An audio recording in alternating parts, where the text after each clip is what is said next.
Hello, everybody. Thanks for coming in to It's Grandma's World. Today, I am making eggplant parmesan. Thanks for coming into the chat. Just so you don't forget, go ahead and click that like button before we even get started. Then you don't have to remember to do it. And here is the main ingredient, the eggplant. I'm going to start off by shredding some Parmesan cheese, okay? Remember, shredding your own cheese is always better, y'all.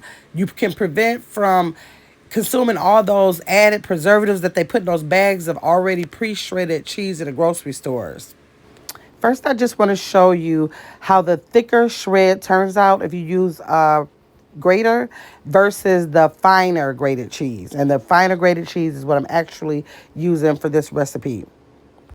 Parmesan cheese is so much easier to shred than softer cheese. My suggestion is if you have a softer cheese, throw it in the freezer for about 30 minutes and then it'll be much easier to shred. Here you go. That was showing you there how fine that cheese was.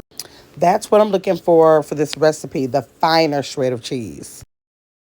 Okay, and while I'm shredding this cheese, I just want to give you a reminder, if you are not already subscribed to It's Grandma's World, go ahead and click that subscribe button, set your notifications on all, and come back. Come back. I want to see you a part of the community over here at It's Grandma's World. Okay.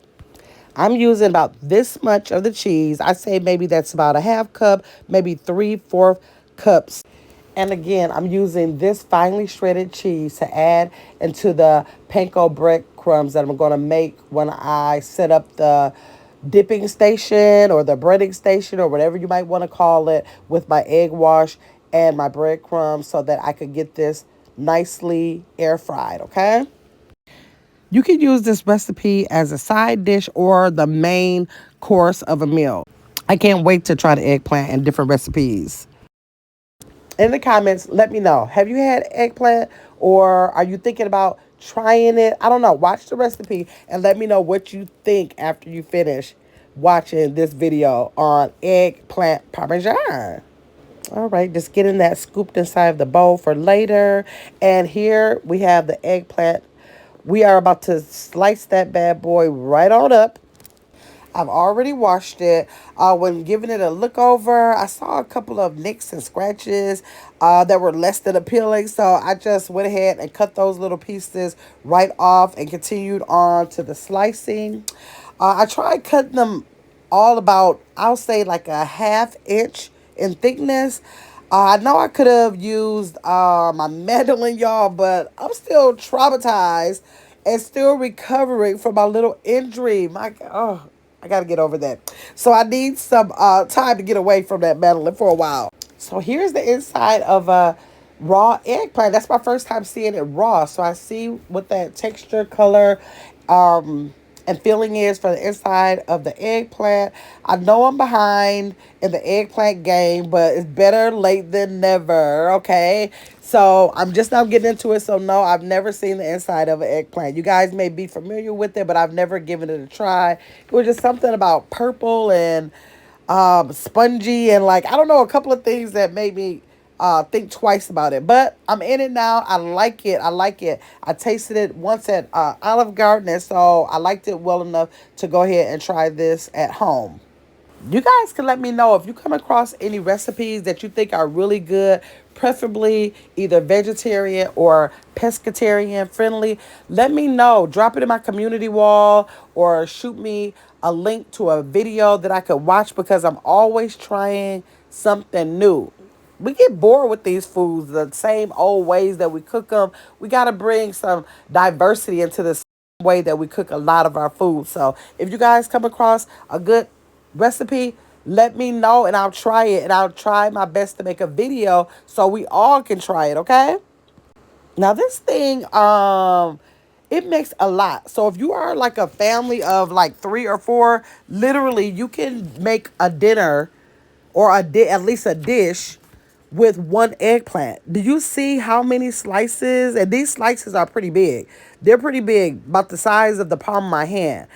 So you can cook one eggplant and it literally can feed a family. It was so many slices, and I didn't even show you guys on the camera how many slices it made. I was like, Jesus Christ, this is really going to be a lot. So like this is very easy. It's really cheap. This eggplant here cost me $2, and that wasn't bad, but I had bought 3 other eggplants, y'all, that I never did get around to. They did go bad because I didn't get around to making the video and I didn't cook it, and they were only $1. So it's really cheap, it's economical, and it's good for you. And I found out there are so many ways to prepare it. So y'all got to try it if you haven't already. Okay, now I'm going to do what is called sweating. Sweating the eggplant. That's what it said on the recipe that I'm following. I'm sweating the eggplant. And sweating, you just simply place the eggplant onto a baking sheet and you cover the baking sheet with paper towels.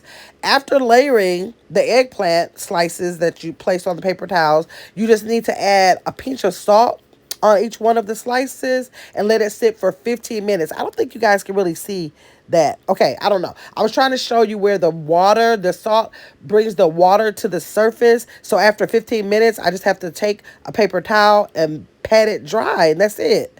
And that will remove some of that water that's inside of the eggplant.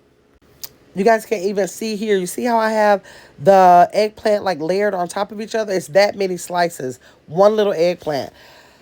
Next, I'll be preparing my little breading station with eggs and panko breadcrumbs mixed with the Parmesan cheese that you guys saw me grating.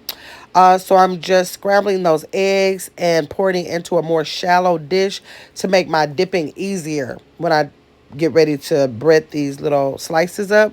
In another shallow bowl, I have some panko breadcrumbs. And here is that finely shredded Parmesan cheese you saw me grating earlier in the video. And all I'm going to do is go ahead and mix the Parmesan cheese and the breadcrumbs together, okay? So just giving that a little mix. Now, you should know by now, I don't like adding my seasoning separately, y'all. I just rather take each seasoning, place it in one bowl, shake it around to make sure that everything is like evenly mixed. That's just how I prepare it. Everybody does it differently, so it's just my thing. So I'm just going to mix those seasonings right inside of the mixture with the breadcrumbs and the Parmesan finely grated cheese. This recipe is so simple, y'all.